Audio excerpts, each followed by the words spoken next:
ನಮಸ್ತೆ ಸ್ನೇಹಿತರೆ, human rights news ಕನ್ನಡಕ್ಕೆ ಎಲ್ಲ ನಮ್ಮ ವೀಕ್ಷಕರಿಗೆ ಪ್ರೀತಿಪೂರ್ವಕವಾದ ಸ್ವಾಗತ. ನಮ್ಮೊಂದಿಗೆ ಹಿರಿಯ ವಕೀಲರು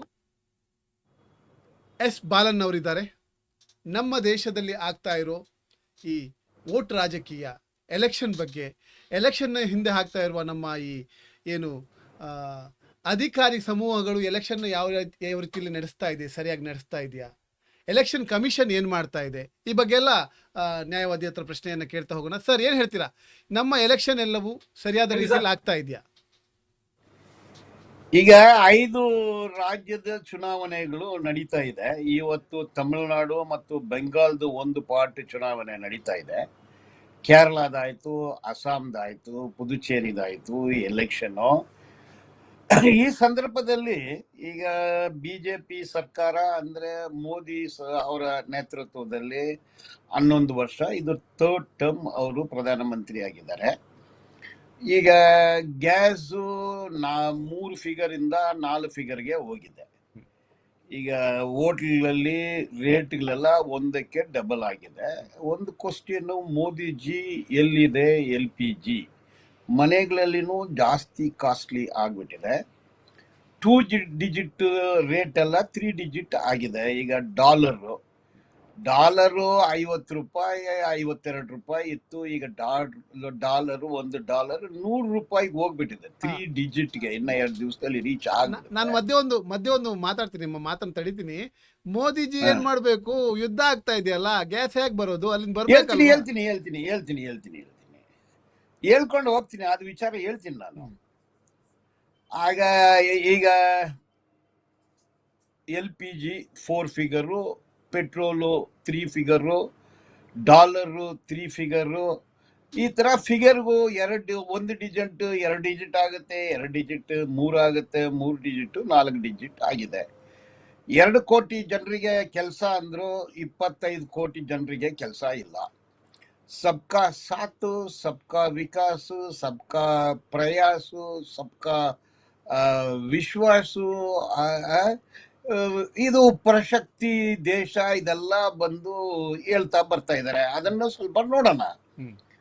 ಈಗ ಇವರು ಆಡಳಿತಕ್ಕೆ ಬಂದ ಮೇಲೆ ಕಾರ್ಮಿಕರ ಪರ ಏನ್ ಕಾನೂನುಗಳಿರ್ತವೆ? ಅದು ಕಾರ್ಮಿಕರ ಪರ ಅಂದ್ರೆ 90% ಹಿಂದೂಗಳೇ ಕಾರ್ಮಿಕರು.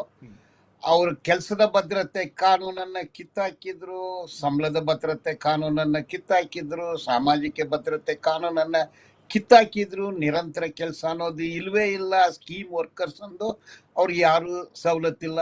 ಈ ರೀತಿ ಗಿಗ್ ಎಂಪ್ಲಾಯ್ಮೆಂಟ್, ಪ್ಲಾಟ್ಫಾರ್ಮ್ ಎಂಪ್ಲಾಯ್ಮೆಂಟ್, ಗುತ್ತಿಗೆ ಪದ್ಧತಿ, ಇನ್ಸೋರ್ಸಿಂಗ್, ಔಟ್ಸೋರ್ಸಿಂಗು, ಸ್ಕೀಮ್ ವರ್ಕರ್ಸ್ ಅಂದು ಸುಮಾರು 60 ಕೋಟಿ ಕಾರ್ಮಿಕರ ಬಾಯಲ್ಲಿ ಮಣ್ಣಾಕಿದ್ದಾರೆ. ಅವ್ರು ಹೇಳೋ ಶ್ರಮವೇ ಜಯತೆ ಅನ್ನೋದನ್ನ ಹೇಳ್ಕೊಂಡು, ನೀವು ಕೆಲಸ ಮಾಡಿ, ನೀವು ಹುಟ್ಟಿರೋದೇ ನಮ್ಗೋಸ್ಕರ ಕೆಲಸ ಮಾಡೋಕ್ಕೆ, ನಿಮ್ಗೆ ಯಾವುದೇ ಸವಲತ್ತು ಕೊಡೋದಿಲ್ಲ ಅಂದು ಕಾನೂನುಗಳನ್ನ ತಂದಿದ್ದಾರೆ.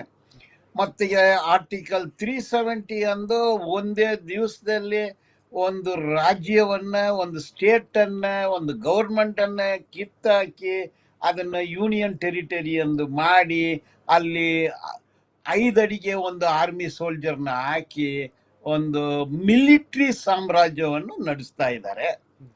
ಮತ್ತೆ ಮುಸಲ್ಮಾನರ ಮೇಲೆ CAA, NRC, NPR, ಈಗ ಡಿಲಿಮಿಟೇಷನು ಮತ್ತೆ ರಿಸರ್ವೇಶನ್ ಅಂದು ಒಂದು ನಾಟಕ ಆಡ್ತಾ ಇದ್ದಾರೆ. ಇದು ಇನ್ನೊಂದು, ರಿಸರ್ವ್ ಬ್ಯಾಂಕ್ ಅಧಿಕಾರವನ್ನ ಕಿತ್ತಾಕ್ಬಿಟ್ರು. ಡಿಮಾನಿಟೈಸೇಷನ್ ಅಂದ್ರೆ ಅದು ರಿಸರ್ವ್ ಬ್ಯಾಂಕ್ ಕೆಲಸ, ಅದನ್ನ ಪ್ರಧಾನಮಂತ್ರಿ ಹೇಳ್ತಾರೆ. ರಿಸರ್ವ್ ಬ್ಯಾಂಕ್ ಕಿತ್ತಾಕಿದ್ರು. ಎಲೆಕ್ಷನ್ ಕಮಿಷನ್ ಅನ್ನ ಬಿಜೆಪಿದು ಎಕ್ಸ್ಟೆಂಡೆಡ್ ಎಲೆಕ್ಷನ್ ಮೋರ್ಚಾ ಅಂತ ಮಾಡ್ಕೊಂಡಿದ್ದಾರೆ. ಬಿಜೆಪಿನವರನ್ನೇ ತಂದು chief election commissioner of India ಅಂತ ಹಾಕೊಂಡಿದ್ದಾರೆ. ಎಲೆಕ್ಷನ್ ಕಮಿಷನ್ ಅನ್ನೋ ಒಂದು ಇನ್ಸ್ಟಿಟ್ಯೂಷನ್ ನ ಸರ್ವನಾಶ ಮಾಡಿದ್ದಾರೆ. ಇದೇ ರೀತಿ ಎಲ್ಲ ಇನ್ಸ್ಟಿಟ್ಯೂಷನ್, ಡೆಮಾಕ್ರೆಟಿಕ್ ಇನ್ಸ್ಟಿಟ್ಯೂಷನ್ ಎಷ್ಟಿತ್ತು ಎಲ್ಲಾನು ಬಿಜೆಪಿ ಮೋರ್ಚಾಗಳು ಮಾಡ್ಕೊಂಡಿದ್ದಾರೆ.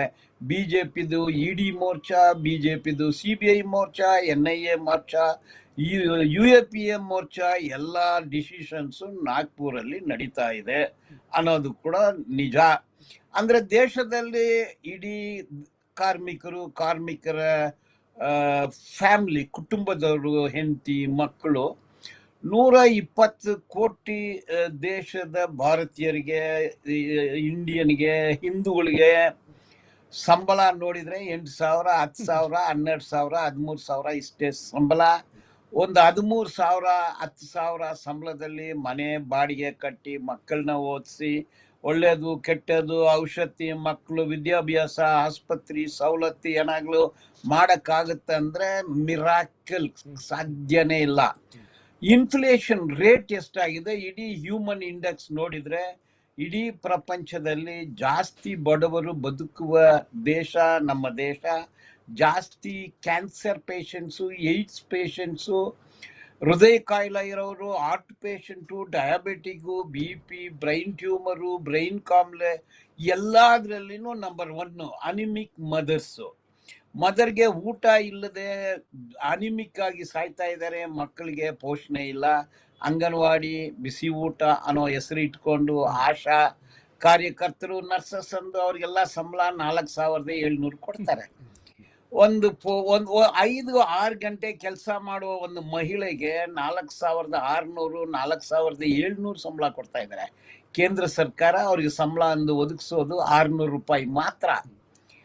ಅಂಗನವಾಡಿ ಟೀಚರ್ಗೆ 6,700, 12,500 ಅಂದು ಕೊಡ್ತಾರೆ. DA ಇಲ್ಲ, ಬೋನಸ್ ಇಲ್ಲ, ಗ್ರ್ಯಾಚ್ಯುಟಿ ಇಲ್ಲ.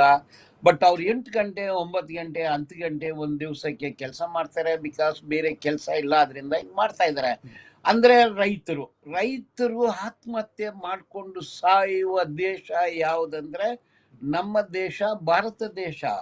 ಕ್ಷಣಕ್ಕೆ ಆತ್ಮಹತ್ಯೆ ಮಾಡಿಕೊಂಡು ಸತ್ತಾರೆ. ಪ್ರತಿಯೊಬ್ಬರಿಗೆ ಊಟ ಸಿಗೋದಿಲ್ಲ, ಬಟ್ಟೆ ಸಿಗೋದಿಲ್ಲ, ಮನೆ ಸಿಗೋದಿಲ್ಲ, ನೀರು ಸಿಗೋದಿಲ್ಲ. ನೀರು ಕೊಡಕ್ಕೆ, ಬಟ್ಟೆ ಕೊಡಕ್ಕೆ, ಊಟ ಕೊಡಕ್ಕೆ, ಮನೆ ಕೊಡಕ್ಕೆ, ಕೆಲಸ ಕೊಡಕ್ಕೆ, ಔಷಧಿ ಕೊಡಕ್ಕೆ, ಆಸ್ಪತ್ರೆ ಸವಲತ್ತು ಕೊಡಕ್ಕೆ ಯೋಗ್ಯತೆ ಇಲ್ದಿರ ಒಂದು ದೇಶ ನಮ್ಮ ದೇಶ ಅಂದು ಇಡೀ ಪ್ರಪಂಚದಲ್ಲಿ ಹೇಳ್ತಾ ಇದ್ದಾರೆ.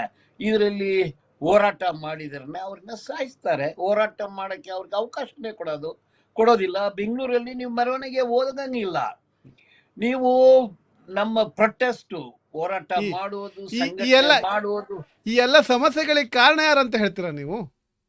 ಈ ಸಮಸ್ಯೆಗಳಿಗೆ ಕಾರಣ ಈಗ 14ರಿಂದ ಈ ಭಾರತೀಯ ಜನತಾ ಪಾರ್ಟಿ, RSS ಅವರ ಸಂಘ ಪರಿವಾರನೇ ಕಾರಣ ಅಂತೀನಿ. ಯಾಕಂದ್ರೆ ನೆಹರು ಸರ್ಕಾರ ಬಂದ ಮೇಲೆ HAL ಬಂತು, HMT ಬಂತು, ITI ಬಂತು, ರೈಲ್ವೆ ಬಂತು, ಏರ್ಪೋರ್ಟ್ ಬಂತು, ಏರ್ ಇಂಡಿಯಾ ಬಂತು, ಇಂಡಿಯನ್ ಏರ್ಲೈನ್ಸ್ ಬಂತು.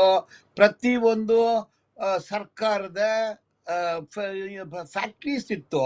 ಇದೆಲ್ಲ ಕೂಡ ದೇವಾಲಯಗಳು. ಅಂದ್ರೆ ಕಾರ್ಮಿಕರಿಗೆ ಕೆಲಸ, ದೇಶಕ್ಕೆ ಸಂಪತ್ತು. ದೇಶ ಹೈ ಲೆವೆಲ್ ಅಲ್ಲಿ ಇತ್ತು. ಔಷಧಿ ನಾವೇ ಪ್ರೊಡ್ಯೂಸ್ ಮಾಡಿದ್ವಿ, ಟೆಲಿಫೋನ್ ಎಲ್ಲ. ಈಗ ಭಾರತೀಯ ಜನತಾ ಪಾರ್ಟಿ ಬಂದ ಮೇಲೆ ಏರ್ ಇಂಡಿಯಾ, ಇಂಡಿಯನ್ ಏರ್ಲೈನ್ಸು, ಇಂಡಿಗೋಗೆ, ಟಾಟಾಗೆ, ಬಿರ್ಲಾಗೆ ಈ ಕಡಲೆಕಾಯಿ ಮಾರೋ ಥರ ಮಾರ್ಬಿಟ್ರು. ಇಡೀ ದೇಶಕ್ಕೆ ಒಂದು ಏರ್ಪೋರ್ಟ್ ಇಲ್ಲ, ಒಂದು ಏರ್ಕ್ರಾಫ್ಟ್ ಇಲ್ಲ. ಇಡೀ ಏರ್ಪೋರ್ಟು, ಸೀಪೋರ್ಟು ಎಲ್ಲಾನು ಅದಾನಿಗೆ, ಅಂಬಾನಿಗೆ. ಅವರು 750 ಪಟ್ಟು ದುಡ್ಡು ಜಾಸ್ತಿ ಮಾಡ್ಕೊಂಡಿದ್ದಾರೆ. ನೋಡಿ, ಅದಾನಿದು ಎಷ್ಟು ಆಸ್ತಿ ಅಂತೀರಾ? Trillions of rupees. 7.9 ಟ್ರಿಲಿಯನ್ ಅದಾನಿದು, 8.9 ಟ್ರಿಲಿಯನ್ ಅಂಬಾನಿದು. 2 ಕುಟುಂಬಗಳು. ಅವರು 20,000 ಕೋಟಿಗೆ ಮನೆ ಕಟ್ತಾರೆ, ಮದುವೆಗೆ 6,000 ಕೋಟಿ ಖರ್ಚು ಮಾಡಿ ಮದುವೆ ಮಾಡ್ತಾರೆ. ಆದ್ರೆ ಸಿಟಿಗಳಲ್ಲಿ, ಹಳ್ಳಿಗಳಲ್ಲಿ ಬೀದಿನಲ್ಲಿ ಮಲಗ್ತಾರೆ ಜನ. ಊಟ ಇಲ್ಲದೆ ಬೀದಿನಲ್ಲಿ ಮಲಗ್ತಾರೆ. ಇದೆಲ್ಲ ಯಾರ ಕಾರಣ? ಇವ್ರದೆಲ್ಲ ಲೂಟಿ ಮಾಡಿ ಅಲ್ಲಿಗೆ ಕೊಡ್ತಾ ಇದ್ದಾರೆ. ಸೊ ಇಷ್ಟೊಂದು ಸಮಸ್ಯೆಗಳು ಇದೆ. ಈಗ ಔಷಧಿ ಏನು ಸಿಗ್ತಾ ಇಲ್ಲ, ಕೆಲಸ ಸಿಗ್ತಾ ಇಲ್ಲ.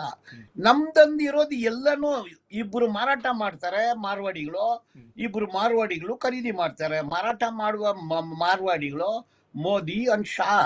ಯಾರು ಇವರು? ಇವ್ರ ಮೇಲೆಲ್ಲ ಕೇಸ್ಗಳಿತ್ತು, ಗೂಂಡಾ ಆಕ್ಟ್ ಇತ್ತು, ಗಡಿಪಾರ್ ಮಾಡಿದ್ರು ಇವ್ರ ಮೇಲೆ ಏನೆಲ್ಲ ಕೇಸ್ಗಳಿದೆ. ಇಂಥ ಬ್ಯಾಕ್ ಗ್ರೌಂಡ್ ಮೈಂಡ್ ಸೆಟ್ ಇರೋರು ಈಗ ಆಡಳಿತಕ್ಕೆ ಬಂದಿದ್ದಾರೆ ಅಂತ ಹೇಳ್ತೀನಿ. ಇಷ್ಟು ಒಂದು ವಿಷಯ. ಸೊ ದೇಶ ಈ ಮಟ್ಟಕ್ಕೆ ಹೋಗಿದೆ.